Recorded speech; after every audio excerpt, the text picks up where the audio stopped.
সালে এসে সমুদ্রের তলদেশে খোঁজ মিলল অদ্ভুত এক রহস্যের, যা পুরো বিশ্বকে তাক লাগিয়ে দিয়েছে। মুসলিম 3 বিজ্ঞানী পবিত্র আল কোরআনকে আবারও বিজ্ঞানের সামনে সত্য প্রমাণ করেছে, যার ফলে বর্তমান আধুনিক বিজ্ঞান পবিত্র আল কোরআনের সামনে মাথা নত করতে বাধ্য হয়েছে। আর সমুদ্রের এই অতল গভীরতার রহস্য নিয়ে কোরআনের সাথে চ্যালেঞ্জ করেছিল বর্তমান আধুনিক বিজ্ঞান। আর এজন্যই মুসলিম 3 বিজ্ঞানী সমুদ্রের গভীরে পবিত্র আল কোরআনের উপর বিশ্বাস রেখে চালিয়েছে এই অভিযান। প্রিয় দর্শক, আজকের ভিডিওটি আমাদের প্রত্যেক মুমিন ও মুসলিমের জন্য দেখা অত্যন্ত জরুরি। আর অবশ্যই কমেন্ট করে জানিয়ে দিবেন আপনি কি পবিত্র কোরআনের পক্ষে নাকি বিজ্ঞানীদের পক্ষে, এবং ভিডিওটি শেয়ার করে দিতে ভুলবেন না। হয়তো আপনার একটি শেয়ারে আরো অনেকে অতল গভীর সমুদ্রের রহস্য সম্পর্কে জানতে পারবে। তো চলুন বেশি কথা না বলে শুরু করা যাক আজকের এই গুরুত্বপূর্ণ ভিডিও। সমুদ্রের তলদেশের রহস্য আজও বিজ্ঞানীদের কৌতূহলের বিষয়, কিন্তু ইতিহাস সাক্ষী দেয় যে মুসলিম বিজ্ঞানীরা বহু আগে থেকেই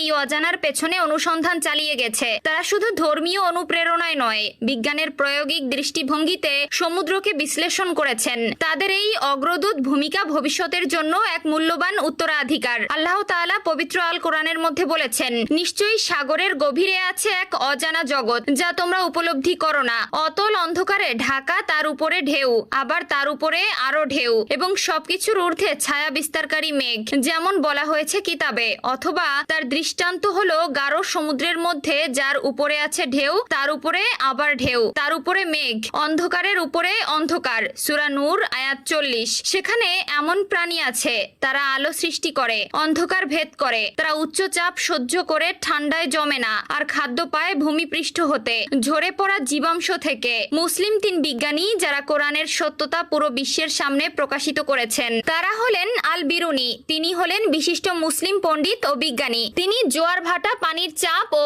অভূগর্ভস্থ প্রভাব নিয়ে বিশদ গবেষণা করেন। 2 নম্বরে ইবনু হাইথাম আল হাজেম নামে পরিচিত এই মহান মুসলিম বিজ্ঞানী ছিলেন অপটিক্স ও আলোক বিজ্ঞানের জনক। 3 নম্বরে ইবনে মাজিদ, তিনি একজন মহান আরব নৌ দিক নির্দেশক এবং মানচিত্রবেদ, যিনি ভারত মহাসাগর ও আরব মহাদেশের তলদেশ সংক্রান্ত পর্যবেক্ষণ ও নৌপথ নির্দেশিকা তৈরি করেন। পৃথিবী পৃষ্ঠের প্রায় 3/4 জুড়ে বিস্তৃত রয়েছে সমুদ্র। তবে এই বিশাল জলরাশির মধ্যে সবচেয়ে রহস্যময় ও কম পরিচিত অংশ হলো গভীর সমুদ্র। এর নিচে কি আছে তা জানতে বিজ্ঞানীরা শত শত বছর ধরে অনুসন্ধান চালিয়ে যাচ্ছেন, কিন্তু আজও সমুদ্রের প্রায় 80% অজানা থেকে গেছে। এই বিশাল ও গভীর অঞ্চল যেন এক নিঃশব্দ রহস্য ভাণ্ডার। গভীর সমুদ্রের 1000 মিটার নিচে আর কোনো সূর্যের আলো পৌঁছায় না। সেখানে চরম অন্ধকার, শীতলতা আর প্রচন্ড পানির চাপের মধ্যে প্রতিটা প্রাণী ও পরিবেশ নিজস্ব এক ভিন্ন জগৎ তৈরি করেছে।